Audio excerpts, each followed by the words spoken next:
Buenas a todos de nuevo. Pues comenzamos donde lo dejamos ayer. Medidas de control de infecciones nosocomiales. Normas generales de actuación. Medidas específicas de prevención. Política de antibióticos y grado de eficacia. Deciros que para que no os perdáis ninguna de las clases os recomiendo que os suscribáis al canal y activéis la campanita. Así cada vez que yo suba un vídeo os llegará una notificación a vuestro móvil y sabréis que hay contenido nuevo. Bueno, pues empezamos con la clase. Vamos a ver qué tenemos por aquí. Normas generales de actuación. ¿Cuáles son las normas generales de actuación en las medidas de control de las infecciones nosocomiales? Pues las normas generales de actuación son normas de higiene, normas de instrumentación y medidas de aislamiento. Las normas de higiene son para el personal sanitario, básicas y obligatorias. Técnicas preventivas para evitar infecciones cruzadas, como el lavado de manos. Dependerá de la maniobra a realizar, se usará una técnica u otra. Existen diferentes lavados de manos, como son el lavado de manos higiénico, que se hace con agua y jabón, y el lavado de manos quirúrgico, que se utiliza jabón antiséptico y el tiempo de lavado debe ser 5 minutos como mínimo. En cuanto a la norma en instrumentación, pues los instrumentos que se vayan a utilizar deben estar en condiciones asépticas, libres de cualquier agente causal. Y en cuanto a las medidas de aislamiento existen dos indicaciones. Una, para prevenir que el paciente infectado lo transmita a otro paciente o al personal del hospital. Y dos, proteger al paciente con riesgo elevado. Eso en cuanto a las medidas de aislamiento. Y todo esto en cuanto son las normas generales de actuación. Medidas específicas de prevención. Pues tenemos varias. Y tenemos dependiendo del paciente. Vamos a verlo despacito para que se quede todo muy claro. Las medidas específicas de prevención de la infección urinaria son limitar las ondas urinarias a pacientes con limitaciones estrictas para ello.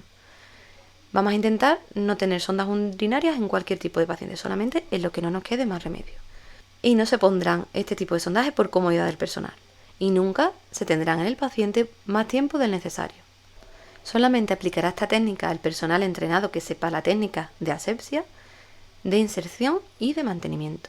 Debe de mantenerse un flujo urinario sin obstrucciones y debe de existir un sistema de circuito cerrado con válvula antirretorno. La bolsa colectora debe estar en un soporte a nivel más bajo que la vejiga y los catéteres dañados han de sustituirse. Esto en cuanto a las medidas específicas de prevención de infección urinaria. Ahora vamos con los pacientes sin sonda vesical. Este tipo de infección va ligado a la edad y al sexo. En las mujeres suele haber mayor incidencia que en los hombres debido a que la uretra de la mujer es de menor tamaño, aunque a edad avanzada los dos sexos tienen infecciones por igual. Debe realizarse una higiene de los genitales desde la zona genital hacia la región anal. La higiene con agua y antiséptico no irritante. Debe de realizarse el vaciado frecuente de la vejiga. Debe de haber un clima propicio de privacidad y de confianza. Y el paciente debe estar hidratado de una manera adecuada, de 2 a 3 litros diarios, siempre y cuando no esté contraindicado para ese paciente. Ahora vamos con la prevención de las heridas, de las infecciones quirúrgicas. La técnica quirúrgica debe ser aséptica. El personal que vaya a intervenir debe de haberse efectuado un lavado de manos meticuloso, debe usar ropa adecuada y estériles. El material que se va a usar debe estar limpio y esterilizado. La limpieza del campo operatorio debe ser extrema. Posteriormente se aplicará antiséptico y se utilizarán antibióticos de modo profiláctico siempre que sea necesario. En cuanto a la cura de heridas operatorias, en primer lugar se harán las no infectadas y después harán las sépticas, siempre debiendo usar guantes y mascarillas, y si el tejido está necrótico deberá extirparse. Vamos con la prevención de infecciones respiratorias. Se evitarán las traqueotomías, pero en pacientes traqueotomizados se llevará a cabo una limpieza con guantes y catéteres de succión estériles. Se evitará el uso innecesario de humidificadores. Si son necesarios, se sustituirán frecuentemente. Se le llevará a cabo una fisioterapia respiratoria y un tratamiento postural En cuanto a los tubos endotraqueales, deben de ser estériles y desechables. Y los broncoscopios deben estar esterilizados tras su utilización. ¿Y cómo se previene la bacteremia? Pues se previene con la buena elección y el buen mantenimiento de las cánulas arteriales y venosas. Esto en cuanto a las medidas específicas de prevención. ¿Y qué tenemos en cuanto a la política de antibióticos? Pues que esta política son normas dentro de un hospital. El hospital tendrá sus normas en concreto con respecto al uso de los antibióticos, dependiendo de las circunstancias. Cada hospital, a través de su comité de infecciones o comisión de política de antibióticos, elaborará una lista limitada de antibióticos y su norma en cuanto a indicaciones tanto terapéuticas como preventivas. Entonces, la política de antibióticos es el hospital el que se encarga de crearla, gracias a su comité de infecciones o la comisión de políticas de antibióticos. El grado de eficacia de estas medidas de prevención. Tenemos 3 grados de eficacia. Otra cosita, que también es muy fácil que no entre una pregunta, ¿no? Grado 1, eficacia probada. Sabemos que de eficacia probada está la esterilización, el lavado de manos, el drenaje urinario cerrado, la vigilancia de los catéteres intravenosos, no tocar las heridas, claro, la quimioprofilaxis en cirugía contaminada, la vigilancia de los respiradores, el empleo de guantes y la vacunación del personal sanitario. Estas son medidas de prevención de grado 1 y que quiere decir que su eficacia está probada. Las de grado 2 son de una eficacia lógica, ¿vale? No está probada, pero es lógico que debido a esto pues se pueda considerar una medida de prevención. Los procedimientos de aislamiento, la educación e información y el sistema de vigilancia epidemiológica. Las del grado 3, que son las que tenemos aquí abajo, son las de eficacia dudosa o desconocida. Estas no tenemos muy claro si realmente son medidas de prevención, pero están dentro, ¿vale? Y son las del grado 3, que son la desinfección de suelos, paredes o pilas, la luz ultravioleta, los nebulizadores, el flujo laminal, la quimioprofilaxis en cirugía limpia, control rutinario bacteriológico del ambiente, filtros intravenosos terminales y medios de barrera como las calzas, las batas, las mascarillas, etc. Pues aquí tenéis las medidas de control de infecciones nosocomiales y todas estas partes que hemos visto. Y ahora ya sí que estáis aprendiendo mucho, ¿eh? Así que venga, seguimos un poquito más. Bien, pues ¿qué es EPINE? Pues EPINE es el estudio de prevalencia de las infecciones nosocomiales en España, ¿vale? Estudio de prevalencia de infecciones, o sea, E de estudio, P, prevalencia, I de infecciones, N nosocomiales y E de España. Pues en España no es obligada la declaración de estas enfermedades, pero se está evaluando desde el año 1990 con el proyecto EPINE. La prevalencia de las infecciones en los principales hospitales españoles llevado a cabo por Servicio de Medicina Preventiva. Esto es lo que estudia el EPINE. Bien, pues este es el porcentaje de las enfermedades que se contraen dentro de un hospital. Bacteremias en un 15%, quirúrgicas un 26%, 19% respiratorias y 16% urinarias. Las infecciones quirúrgicas son las más abundantes, como hemos visto antes. Las respiratorias en torno a un 19%, urinarias un 16%, bacteremias, infecciones asociadas a catéteres un 15%. Aquí tenéis algunos de los porcentajes por si más o menos os queréis acordar de algo que siempre después viene bien. Esto en cuanto al EPINE. Bien, ¿qué son las barreras higiénicas? Pues las barreras higiénicas son aquellos mecanismos físicos o mecánicos que actúan como barrera previniendo la transferencia de contaminantes.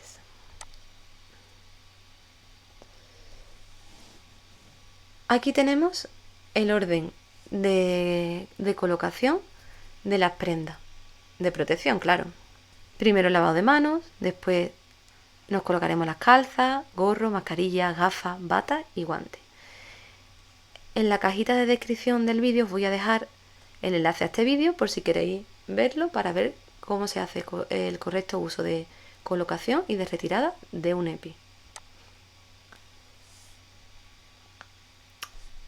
Como barrera higiénica tenemos el lavado de manos, el uso de prendas de aislamiento, desinfectantes y antisépticos, barreras estructurales que son voz de aislamiento, círculos de aire de presión positiva o negativa, filtros de dispositivo de ventilación y la barrera propia como la piel, la saliva, el moco digestivo, el cerumen, los cilios y las vellosidades nasales. Todo esto son barreras higiénicas y dentro de las barreras tenemos estos 3 tipos. Ahora vamos a ver los tipos y las medidas de aislamiento. Quiero deciros que más adelante haré un vídeo de técnicas de colocación del EPI y de retirada. Este año lo hemos tenido muy presente, seguramente todos los que trabajáis ya en el hospital lo habéis trabajado con COVID, sabéis hacerlo, no me cabe ninguna duda, pero para aquellos que no, que seáis nuevos y demás, pues haré un vídeo explicativo con todo lo que la información que ha ido apareciendo nueva para que quede todo completamente claro. Y ahora vamos a ir con los tipos de aislamiento. Los tipos de aislamiento. ¿Qué es un aislamiento hospitalario? Pues son conjuntos de normas en un hospital para evitar la propagación de enfermedades infecciosas. Y hay unas normas generales que debe seguir el personal hospitalario. Vacunarse contra la hepatitis B o cualquier otra enfermedad que pueda contraer a causa de la actividad que realiza. Ahora nos estamos vacunando del COVID, o ya casi todos estamos vacunados del COVID, pero hay muchas otras vacunas. El lavado de manos antes y después de entrar en contacto con el paciente. Evitar heridas por accidente con instrumentos contaminados. Evitar el contacto con heridas. Utilizar recipientes herméticos e irrompibles para traslados de muestras. La superficie que esté manchada de sangre debe limpiarse con lejía u otro antiséptico. Se realizará la técnica de la doble bolsa. Se deja una bolsa en el exterior y se entra en la habitación de aislamiento con otra. Una vez que ésta esté llena, se cierra y al salir se introduce en la bolsa limpia. En el caso de uso de instrumento que produce aerosoles o salpicaduras, se debe usar doble guante, gafas protectoras, mascarilla, aunque no pongo aquí, y ropa impermeable y desechable. El instrumental quirúrgico debe esterilizarse tras su uso. En los laboratorios habrá pipetas mecánicas para evitar la producción de aerosoles. En las unidades de aislamiento riguroso es necesario el uso de bata, mascarilla y guantes. Para un aislamiento eficaz, ningún objeto debe salir de la habitación sin ser desinfectado. Esas son las normas generales de aislamiento. Ahora vamos a ver la desinfección. Tenemos 2 tipos de desinfección, la continuada durante la enfermedad y la desinfección final. Pues la continuada durante la enfermedad es aquella que debe realizarse de la siguiente forma. La desinfección de la habitación del enfermo, suelo, paredes, mobiliario, de los utensilios para comer, después de usar, lavar o hervir. La ropa debe de estar en un saco de plástico con etiqueta del enfermo infecto contagioso. Las deyecciones no a través del váter, sino que deben dejarse un tiempo con un desinfectante para destruir los gérmenes. Y en cuanto a la desinfección final, pues una vez que el paciente se haya marchado, se realizará sobre suelos, paredes, superficie del mobiliario, etc. Esta es una desinfección profunda. Ropa de cama y objetos de la habitación. ¿Qué es la clasificación clásica? En la clasificación clásica con respecto a los aislamientos, tenemos el aislamiento estricto, el respiratorio, el entérico, el aislamiento de piel y heridas, protector o inverso. Pues empezamos por el primero, aislamiento estricto. Se realiza al paciente que presenta una enfermedad altamente contagiosa. Su habitación debe ser individual, con presión negativa y contar con una antesala con señalización de aislamiento. La puerta debe estar cerrada siempre. Se realizará la limpieza final cuando el paciente ya no esté y se limpiarán muy bien los utensilios. Esta técnica requiere mascarilla, bata, guantes y calzas, termómetros, esfingomanómetros y fonendoscopio de uso exclusivo y vajilla de un solo uso. Protocolo. El personal que atiende al paciente debe estar vacunado o inmunizado a la enfermedad. Debe de lavarse las manos antes de entrar en la habitación y al salir de ella. Llevar la mascarilla, la bata, los guantes y las calzas mientras esté en la habitación. Yo añadiría ahí también el gorro, ¿vale? Aunque no lo ponga. Las prendas deben estar preparadas dentro de la habitación, excepto la mascarilla que se colocará antes de entrar. Si estamos hablando del protocolo de COVID, no se hará así. sino que te pondrás todo el EPI antes de entrar en la habitación. Y antes de salir de la habitación, las prendas contaminadas se depositan en un contenedor especial. La mascarilla se quita al salir. Reducir al mínimo el número de profesionales que atienden al enfermo y se planificarán los cuidados para no coincidir con los de otros pacientes. Los utensilios de comida han de ser de un solo uso. La ropa del paciente, la de la cama y todo el material utilizado se considera contaminado. Por tanto, se retirará de la habitación mediante la técnica de la doble bolsa. Y se desecharán los residuos tipificados como del grupo 3, categoría biosanitaria especial. Los tipos de residuos los veremos en otras clases más adelante. Para ser destruidos mediante esterilización por autoclave o bien incinerados. Esto en cuanto al aislamiento estricto. El aislamiento respiratorio. Para el enfermo que padece una enfermedad transmisible por vía aérea. Se cuenta con una habitación individual con presión negativa también y señalización de aislamiento. La puerta debe estar cerrada siempre y debe evitarse la ventilación hacia el interior. Se usan mascarillas, guantes y pañuelos desechables. El protocolo, ¿qué nos dice? Que el personal sanitario que atiende al paciente debe estar vacunado o inmunizado a la enfermedad. Igualmente que en el otro, debe lavarse las manos antes y después de salir. La medida incluye al personal sanitario y a las visitas. Todos deben ponerse la mascarilla al entrar en la habitación y cambiarla con frecuencia, desechándola al salir en un recipiente específico. En caso de traslado a otras dependencias para pruebas diagnósticas, el paciente llevará puesta la mascarilla. Bueno, ahora mismo todos los pacientes en el hospital llevan puesta la mascarilla. Esto era cuando aún no se utilizaba para todos los casos. Se desinfectará y utilizará el instrumental de exploración o terapia respiratoria que no sea desechable. Y se extremará las precauciones al obtener y manipular las muestras de esputo y las secreciones rinofaríngeas. Vamos ahora con el aislamiento entérico. En este se aísla al paciente afectado por una enfermedad que se transmite por las secreciones. En este caso no se necesita una habitación individual, aunque sea recomendable en caso de niños y ancianos, con alteración de la conducta. Se utilizarán guantes desechables, bata protectora y lejía para la desinfección de objetos manchados con heces, como inodoro y cuñas. En cuanto al protocolo, las manos se lavan antes y después de atender al paciente, debe ponerse los guantes y la bata que están en la habitación, educar sanitariamente al paciente reforzando los hábitos higiénicos de lavado de manos después de utilizar el servicio. Los utensilios para la comida serán de un solo uso, la ropa de la cama se considera contaminada y se retira guardada mediante la técnica de la doble bolsa. Se limpia y desinfectan minuciosamente los objetos manchados con heces del paciente. Y los guantes y la bata se desechan en un recipiente específico antes de salir de la habitación. Vamos con el aislamiento de piel y heridas cutáneas. Este se aplica a pacientes especialmente expuestos a infecciones cruzadas. Es necesaria una habitación individual con lavabo y se utilizarán mascarillas, batas y guantes estériles, así como instrumental quirúrgico estéril.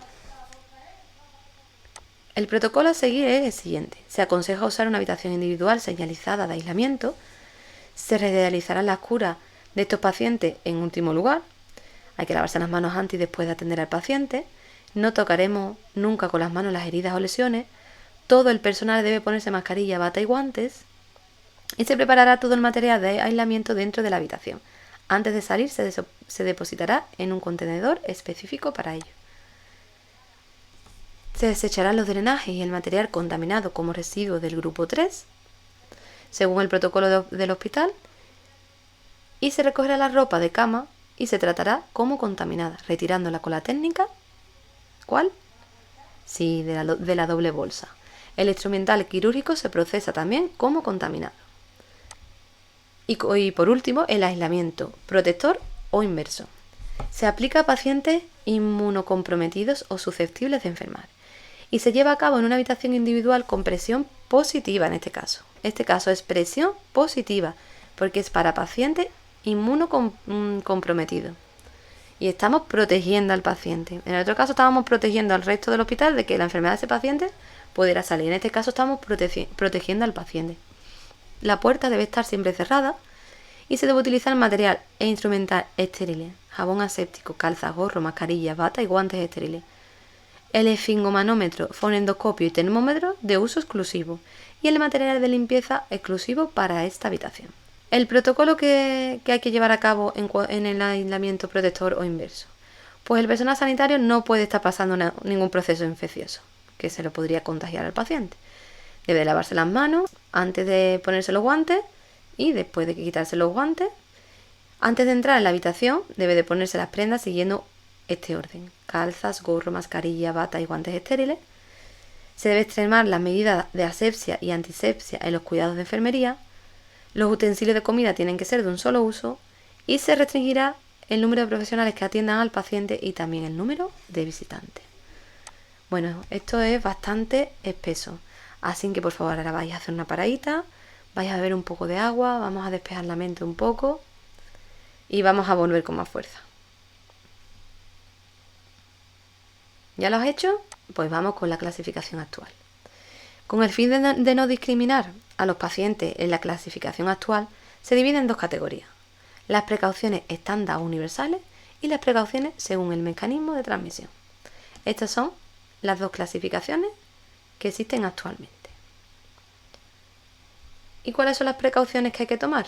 Precaución estándar. Estas harán que en procedimientos sencillos se disminuya la incidencia de infección y son el lavado de manos, empleo de medidas de barrera, la limpieza de superficies y la habitación, aconsejable que sea individual pero no imprescindible. Precaución ahora según el mecanismo de transmisión.